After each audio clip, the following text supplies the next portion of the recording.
ಪಡುಗುತ್ತಿಯಾರು ಶ್ರೀಮದ್ ಜಗದ್ಗುರು ಆನೆಗೊಂದಿ ಮಹಾಸಂಸ್ಥಾನ ಸರಸ್ವತಿ ಪೀಠಾಧೀಶ್ವರ ಜಗದ್ಗುರು ಕಾಳಹಸ್ತೇಂದ್ರ ಸರಸ್ವತಿ ಮಹಾಸ್ವಾಮೀಜಿಯವರ ಪಟ್ಟಾಭಿಷೇಕ ಮಹೋತ್ಸವದ 15ನೇ ವರ್ಧಂತ್ಯೋತ್ಸವ ಪಡುಗುತ್ತಿಯಾರು ಮೂಲಮಟ್ಟದಲ್ಲಿ ನಡೆಯಿತು. ಆಶೀರ್ವಚನ ನೀಡಿ ಮಾತನಾಡಿದ ಶ್ರೀಗಳು, ವಿಶ್ವಬ್ರಾಹ್ಮಣ ಸಮುದಾಯವು ವೈದಿಕ ಮತ್ತು ಶಿಲ್ಪಕಲೆಯನ್ನು ಮೈಗೂಡಿಸಿಕೊಂಡು ಬಂದಿರುವ ವಿಶಿಷ್ಟ ಸಮುದಾಯವಾಗಿದೆ. ವೈದಿಕತೆ ಮತ್ತು ಶಿಲ್ಪಶಾಸ್ತ್ರದ ಬಗೆಗೆ ಲೌಕಿಕ ಶಿಕ್ಷಣವನ್ನು ಆದ್ಯತೆ ನೀಡಿ ಅದನ್ನು ಬೆಳೆಸುವ ಪ್ರಯತ್ನಕ್ಕೆ ಆನೆಗೊಂದಿ ಮಹಾಸಂಸ್ಥಾನವು ಯೋಜನೆಯನ್ನು ಹಾಕಿಕೊಂಡಿದೆ.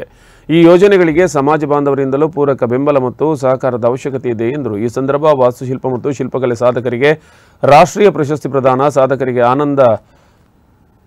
ಆನೆಗೊಂದಿ ಪ್ರಶಸ್ತಿ ಪ್ರದಾನ, ಯುವ ಶಿಲ್ಪಿಗಳಿಗೆ ಅಭಿನಂದನೆ, ಪ್ರತಿಭಾ ಪುರಸ್ಕಾರ ವಿತರಿಸಲಾಯಿತು.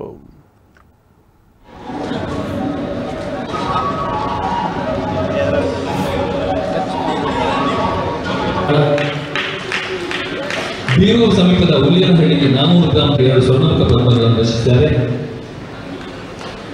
ಅಲ್ಲದೆ ಬಾಳೆಹೊನ್ನೂರು ಹೀಗೆ ಹಲವಾರು ರಂಗಭೂಮಿಯ ಶಿಲಾಶಿಲ್ಪಕ್ಕೆ ರಾಜ್ಯ ಪ್ರಶಸ್ತಿ, ಗಣರಾಜ್ಯೋತ್ಸವದಲ್ಲಿ ವಿದ್ಯಾರ್ಥಿಗಳಿಂದ ಸನ್ಮಾನ ಬಿಡುಗಡೆ ಮಾಡಿರುವ ತಮ್ಮ ಅಪ್ರತಿಮ ಪರಿಣಿತಿ, ಸೃಜನಶೀಲ ಪಾಂಡಿತ್ಯ ಮತ್ತು ಆಧ್ಯಾತ್ಮಿಕ ಒಳನೋಟದ ಮೂಲಕ ವರ್ಧಿ ದೇವಾಲಯ ವಾಸ್ತುಶಿಲ್ಪದ ಭೂದೃಶ್ಯಗಳ ದೇವರ ಆಶೀರ್ವಾದ ಮತ್ತಷ್ಟು ಪ್ರಶಸ್ತಿ ಪುರಸ್ಕಾರಗಳು ಅಂತ ಹೇಳಿದ್ರೆ ಜಕಣಾಚಾರ್ಯರು ಮಾತ್ರ ಎಲ್ಲ ಗುರುತಿಸ್ತಾರೆ.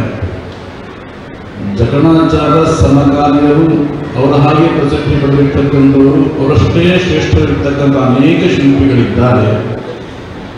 ಅವರನ್ನ ಜನ ಮರೆತು ಬಿಟ್ಟಿದ್ದಾರೆ. ಬಾಕಿಯನ್ನು ಬಿಡಿ